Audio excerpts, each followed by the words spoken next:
Olá, meus irmãos, sejam todos bem-vindos mais uma vez ao canal. Eu desejo a todos a graça e a paz do nosso Deus. E hoje nós vamos continuar a nossa sequência de aulas sobre escatologia, que são os acontecimentos do fim. E, obviamente, nós vamos falar a respeito da volta gloriosa do nosso Senhor Jesus. Na aula de hoje eu quero revelar para vocês algumas mensagens, algumas pregações e alguns chamam até de documentos que foram pregados, escritos pelos primeiros cristãos da igreja. Vamos dizer assim, os novos convertidos após os apóstolos, os pós-apóstolos, os pais da igreja, enfim. Eu vou apresentar para vocês alguns trechos de alguns documentos históricos reais para que você veja que nunca, em lugar nenhum na história da igreja, nos primeiros 18 séculos, se ouviu falar de um arrebatamento secreto, onde a igreja de repente sumiria. O objetivo aqui, pessoal, não é criar uma animosidade, contenda, de jeito nenhum. O objetivo aqui é fazer com que é uma aula, então você pense, você raciocine sobre as ideias que estão sendo propostas para você e no final você tire suas próprias conclusões. A minha eu já tirei, entendeu? Antes de entrar na aula propriamente dita, no que eu acredito hoje? Eu acredito que a Igreja de Cristo, ela vai sim enfrentar a grande tribulação. Nós não somos melhores que os primeiros cristãos. Nós não somos mais santos e nem mais dignos que eles. A Bíblia não dá nenhuma base teológica para eu dizer com toda segurança que nós não vamos enfrentar a grande tribulação. Não, ela não diz isso. Ao contrário, ela diz que nós enfrentaremos a grande tribulação. E essa interpretação equivocada que muitos amados líderes, pastores, irmãos queridos, insistem em pregar, em reverberar de seus púlpitos, né? Vendem livros sobre esse assunto, dão palestras sobre esse assunto, debates calorosos sobre esse assunto, gostam de receber muitos likes, até porque é bom, né? Receber muito like. Mas enfim, com todo respeito, essa doutrina de arrebatamento secreto, ela é nova. Ela foi criada há menos de 200 anos atrás. Então, pensa comigo, raciocina comigo. Eu vou apresentar para vocês aqui mensagens, pregações dos primeiros cristãos, inclusive ainda no período dos apóstolos. E vocês verão que em momento algum eles ensinavam sobre um pré-tribulacionismo, que a igreja seria arrebatada antes da grande tribulação ou no meio dela. Pelo contrário, eles criam e compartilhavam um só pensamento: a igreja será arrebatada, Jesus voltará no final da grande tribulação.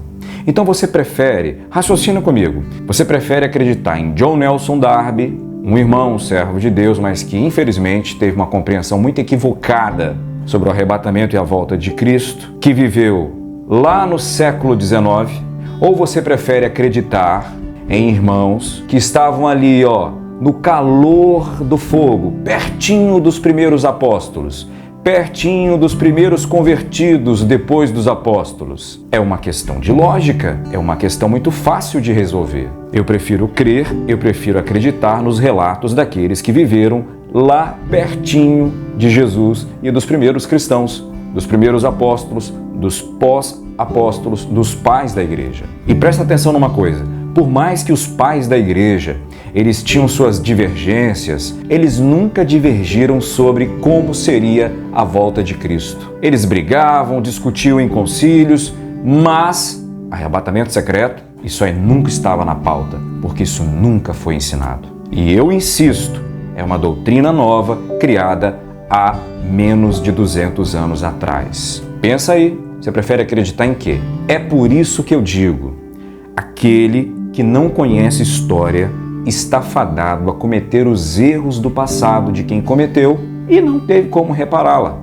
Graças a Deus, nossa geração de cristãos está sendo, em muitos lugares, está sendo despertada para se voltar para as Escrituras, para estudar a Bíblia, para ler para se aproveitar de livros bons também de história, verdadeiros, fidedignos, mas acima de tudo, a Bíblia, para poder analisar tudo como os bereanos de Atos 17, para não sermos enganados por doutrinas apaixonantes, romantizadas. Pensa comigo, irmãos, quem quer sofrer?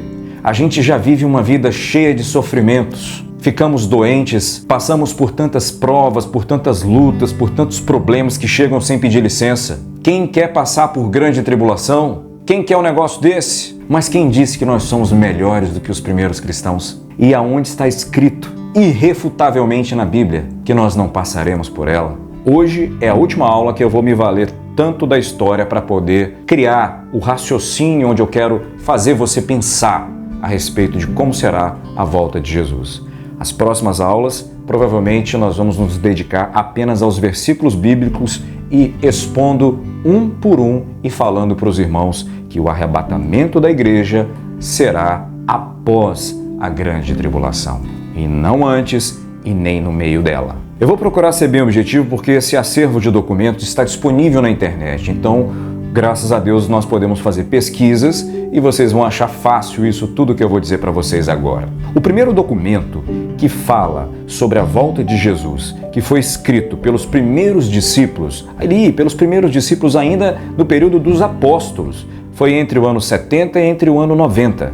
Foi um documento de 16 capítulos chamado Didaquê.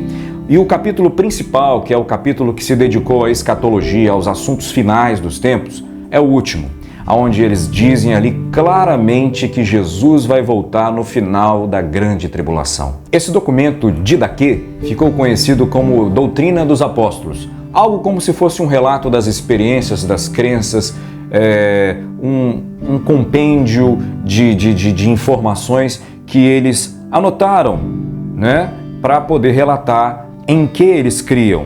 Vale ressaltar que ainda nessa época o Novo Testamento não estava escrito, né? Só havia a Torá. Isso aqui é um documento histórico verdadeiro, está disponível para todo mundo ver, é apenas um relato dos primeiros cristãos. E esse é provavelmente um dos mais importantes documentos históricos do período pós-apostólico na vida da igreja. Porque, como eu disse, ele foi escrito no período em que alguns apóstolos ainda estavam vivos. Observe agora um trecho desse documento que eu vou narrar para os irmãos. De fato, nos últimos dias se multiplicarão os falsos profetas e os corruptores. As ovelhas se transformarão em lobos e o amor se converterá em ódio. Aumentando a injustiça, os homens se odiarão, se perseguirão e se trairão mutuamente. Então, o sedutor do mundo aparecerá, como se fosse o Filho de Deus, e fará sinais e prodígios. A terra será entregue em suas mãos, e ele cometerá crimes como jamais foram cometidos desde o começo do mundo. Então, toda criatura humana passará pela prova de fogo, e muitos, escandalizados, perecerão. No entanto, aqueles que permanecerem firmes na fé serão salvos por aqueles que os outros amaldiçoam. Então aparecerão os sinais da verdade. Primeiro, o sinal da abertura no céu. Depois, o sinal do toque da trombeta. E em terceiro, a ressurreição dos mortos. Sim, a ressurreição, mas não de todos, conforme foi dito pelo Senhor. O Senhor virá e todos os santos estarão em pé. Então o mundo assistirá o Senhor chegando sobre as nuvens do céu. Vocês conseguiram compreender a riqueza de detalhes desse documento? Os discípulos, eles acreditavam que todos, naquele dia, toda criatura, todo mundo vai ver Jesus voltando sobre as nuvens. Não será algo secreto. Não haverá mais duas voltas de Jesus, uma no toque de uma suposta trombeta, que não seja a sétima, a última trombeta. Se são 7 trombetas, é uma questão de matemática. Qual é a última? É a sétima.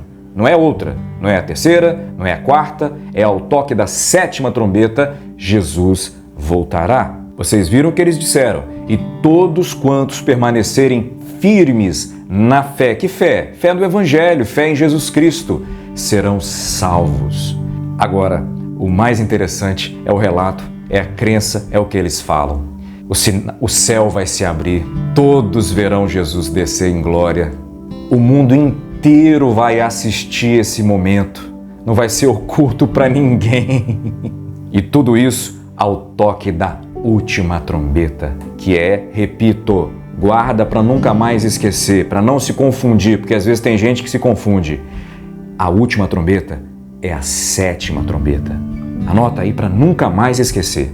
Eu pergunto para vocês, em algum momento aqui nesse relato, dos primeiros cristãos que resolveram escrever alguma coisa sobre a volta de Jesus, entre o ano 70 e o ano 90, onde existia apóstolo vivo ainda, vocês viram, perceberam alguma coisa aqui sobre um possível arrebatamento secreto? Não, nem eu. O segundo documento que eu quero mostrar para vocês, falar um pouco dele, é sobre um irmão chamado Justino, que viveu entre o ano 100 e o ano 165 a.C. Eu vou ler para você um trecho da mensagem que ele escreveu. Anota aí. 2 adventos de Cristo têm sido anunciados. Um, no qual ele veio como sofredor, despido de sua glória, honra e foi crucificado. Mas a outra, na qual ele virá do céu com glória, quando o homem da apostasia, que fala coisas altivas contra o Altíssimo, se atrever a cometer iniquidades contra nós cristãos, contra nós, que conhecendo a religião através da lei e da palavra que saiu de Jerusalém pela obra dos apóstolos de Jesus, nos refugiamos no Deus de Jacó e no Deus de Israel. Vocês perceberam? Justino, ele fala de dois momentos que se falava muito naquela época, naqueles dias, ali entre o ano 100 e o ano 165. Era a continuidade, irmãos. Era a continuidade ali da primeira fase, dos primeiros apóstolos, dos primeiros discípulos. É a igreja crescendo. É a mesma mensagem sendo pregada. Não tem invenção aqui, não. Isso é história, isso é fato. E eles acreditam. E o que se falava muito era sobre aqueles dois momentos. O Senhor, ele veio, despiu-se de sua glória, se humilhou, sofreu, foi crucificado, mas ele vai voltar. E ele vai vir com toda a sua glória. Vírgula! Quando o homem do pecado se atrever a se levantar contra a igreja. Meus irmãos, Justino está deixando bem claro que primeiro, para Jesus vir, o anticristo virá. Está tudo no controle de Deus. A data e a hora, só o Pai sabe, mas é assim que vai acontecer. E ele confessa que ele é cristão, que ele creu na palavra que saiu lá de Jerusalém. Ele foi convertido. Veio de Jerusalém esse ensinamento e ele estava repassando, escrevendo para os irmãos ali de sua cidade, de sua região. Como é que eu posso negar isso? E ficar com uma informação recente de 200 anos atrás e ficar digladiando com irmãos, brigando? Vocês percebem a convicção de Justino, a crença, a fé, a mesma fé sendo repassada de cristão para cristão? O mesmo entendimento escatológico sendo repassado de cristão para cristão? Pois é, isso durou até o século XIX. De lá para cá, hoje, basicamente, existem 3 grandes grupos que acreditam que Jesus vem antes da grande tribulação, que são os pré-tribulacionistas, os que acreditam, como eu, que vem após, com toda a fundamentação bíblica e histórica, tá? E os midi-tribulacionistas, que é um grupo que parece um pouco com pré-tribulacionista, que acredita que Jesus vem no meio da tribulação.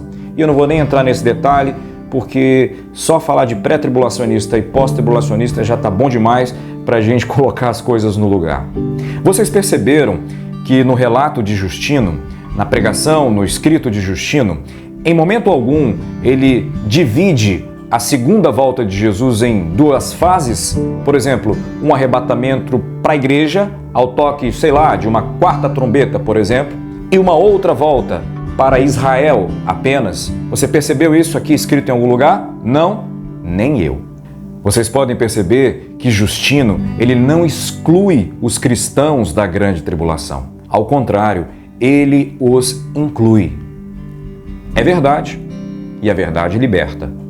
Louvado seja Deus. Conhecereis a verdade, e a verdade vos libertará. A verdade liberta do pecado, do engano, do diabo, da mentira e, inclusive, da ignorância bíblica. Ignorância, por favor, não me entenda mal. Ignorância significa desconhecimento. Deus nos liberta também do desconhecimento. Então, fique feliz com isso. Mas, claro, acredite no que você quiser e viva a vida que você quiser.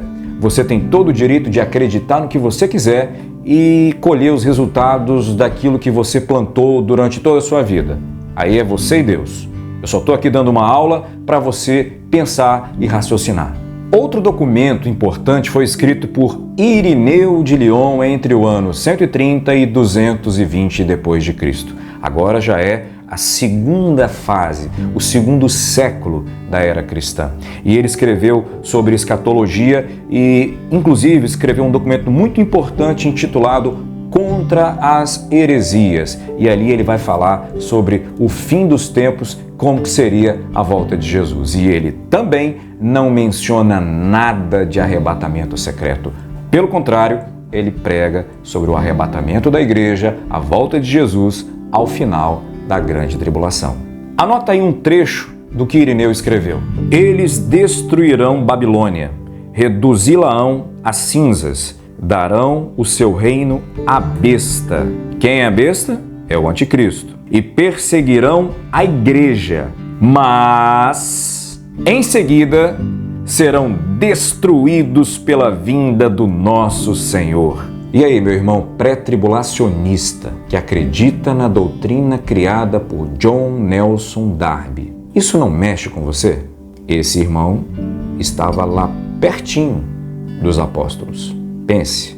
Fica claro por esse texto de Irineu que a igreja passará pela grande tribulação, pois os eventos que ele menciona fazer parte do período tribulacionista, ele diz que a besta perseguirá a igreja, deixando nítido que a tribulação não será apenas para os israelitas, como creem nossos queridos irmãos pré-tribulacionistas, mas para a própria igreja, que sempre passou por tribulações em sua vida e não será diferente no futuro. E é por isso que nós cristãos da atualidade, nós temos que ficar atento a esta doutrina bíblica, voltarmos para as Escrituras, desapaixonarmos de pregações românticas, desapaixonarmos de lideranças que nos encantam com suas oratórias, com suas teologias bonitinhas e nos apegarmos à palavra de Deus e olhar para a história, para aprender,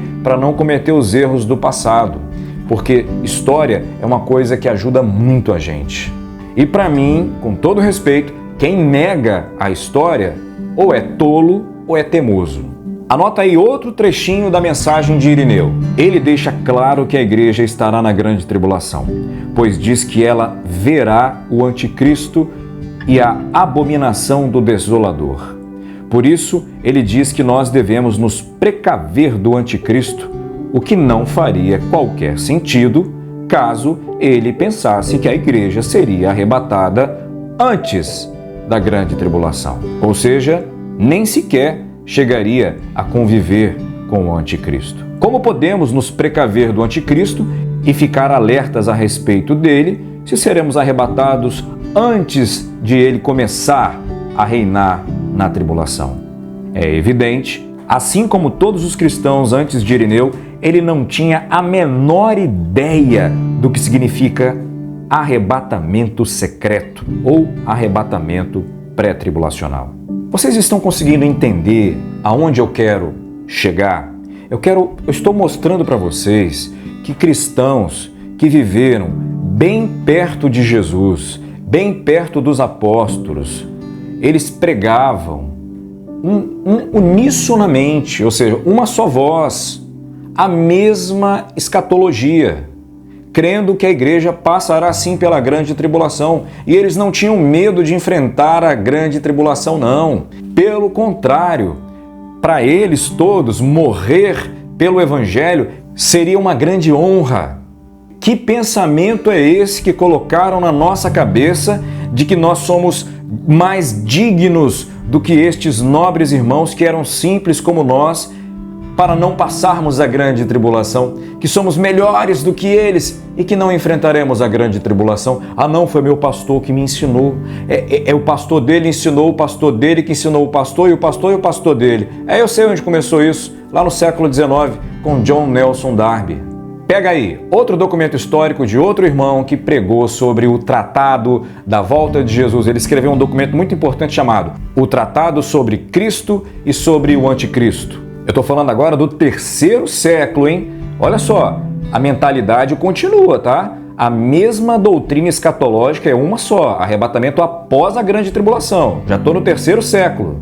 Eu estou falando de Hipólito, um dos maiores teólogos romanos daquela época, que viveu entre o ano 170 e 235 depois de Cristo. Presta atenção nesse trecho que Hipólito escreveu em seu tratado.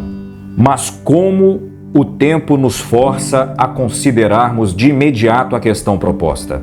E quanto ao que já foi dito na introdução em relação à glória de Deus, que seja suficiente. É conveniente que tomemos as próprias Escrituras na mão e por elas achemos o que significa e de que maneira se dará a vinda do Anticristo. Em que ocasião e em que tempo este ímpio se revelará? De onde e de qual tribo ele sairá? Qual o seu nome? O que indica o seu número nas Escrituras? Ponto e vírgula. Como ele obrará o erro entre os povos, reunindo-os dos confins da terra? Como desencadeará a grande tribulação e a perseguição contra os santos? Santos aqui não é Israel, santos aqui é a igreja. Anote isso aí. Continuando. Como vai se autoglorificar como Deus? Qual será o seu fim? Como o repentino aparecimento do Senhor se mostrará no céu?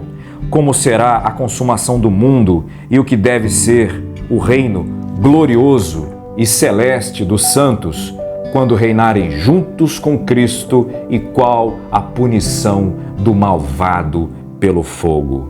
Presta atenção, meus irmãos, nessa enorme obra escrita por Hipólito. Em momento algum ele prega sobre arrebatamento secreto. Mais uma vez eu tenho que te revelar a verdade. Mais uma vez ele fala que o anticristo vem primeiro e depois vem Jesus Cristo em glória, mata o anticristo e depois é só uma questão de cumprimento dos demais sinais proféticos. Agora presta atenção nesse detalhe agora que fala sobre aquela questão de comprar e vender. Olha o que Hipólito, esse grande teólogo do século III, ele escreveu. Anota aí. Sendo cheio de engano e elevando-se contra os servos de Deus, com o desejo de afligi-los e persegui-los pelo mundo, por não darem glória a ele, o anticristo ordenará que todos ofereçam incenso em todos os lugares, de maneira que a ninguém dentre os santos será possível comprar ou vender sem que primeiro sacrifiquem. Este é o significado da marca recebida na mão direita. Ele não faz nenhuma menção de arrebatamento especial aos israelitas, como os nossos irmãos pré-tribulacionistas eles ensinam. Ao contrário, ele coloca todo mundo numa categoria: santos, servos de Deus, igreja. Ele usa a mesma nomenclatura que João usa no livro de Apocalipse, os santos. Agora eu vou dizer uma coisa para vocês que ele retrata no documento dele, que pode até colocar medo no coração de quem não tem o nome no livro da vida. Porque quem tem o nome no livro da vida, além de não temer ao último anticristo, também não negará ao Senhor Jesus, ainda que custe a sua própria vida. Anote aí. Ele diz que a igreja será perseguida na grande tribulação e que terá que escapar de cidade em cidade e buscar esconderijo nos desertos e nos montes por causa do anticristo. O tirano, o anticristo, deve reinar e perseguir a igreja que escapa de cidade em cidade e busca esconderijo nos desertos e nos montes, possuindo nenhuma outra defesa senão as duas asas de uma grande águia, que significa a fé em Cristo Jesus, que estendendo suas mãos sobre esta árvore sagrada, abrindo as duas asas, à esquerda e à direita, chama todos os que nele acreditaram, cobrindo-os como uma galinha cobre os seus pintinhos. E aí, ficou com medo? Tá roendo unha? E aí? E agora que você descobriu isso? É mentira isso aqui? Isso aqui, ó, é entendimento uníssono da doutrina da escatologia, do arrebatamento da igreja após a grande tribulação. E agora? Você vai acreditar em quê?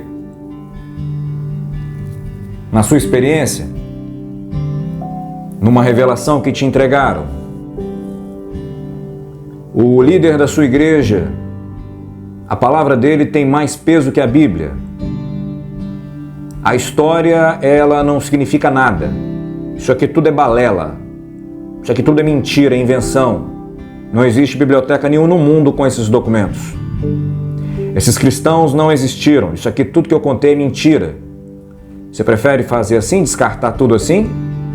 Ou você prefere analisar com calma, pedir ao Espírito Santo que lhe esclareça, que lhe convença, porque eu não estou aqui para substituir o Espírito Santo, estou aqui apenas para te dar uma aula sobre escatologia.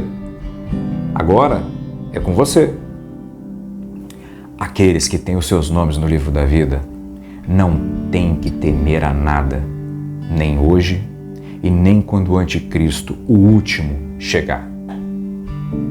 Fique em paz, você que tem o nome no livro da vida.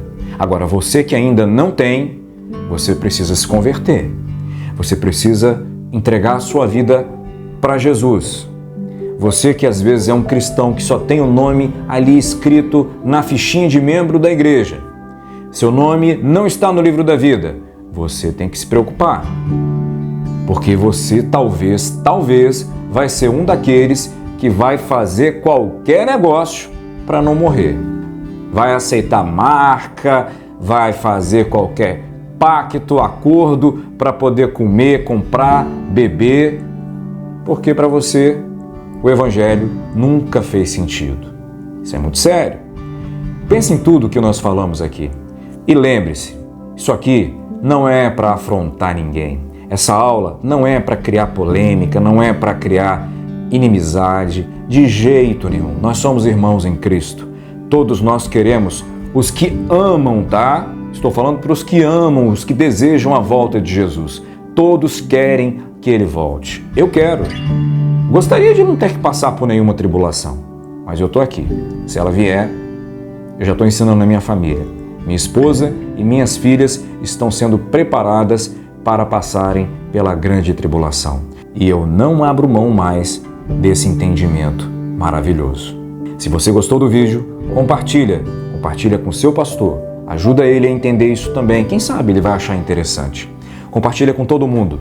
Não deixa de curtir e eu acho, humildemente, que esse conteúdo precisa ser multiplicado para muita gente também.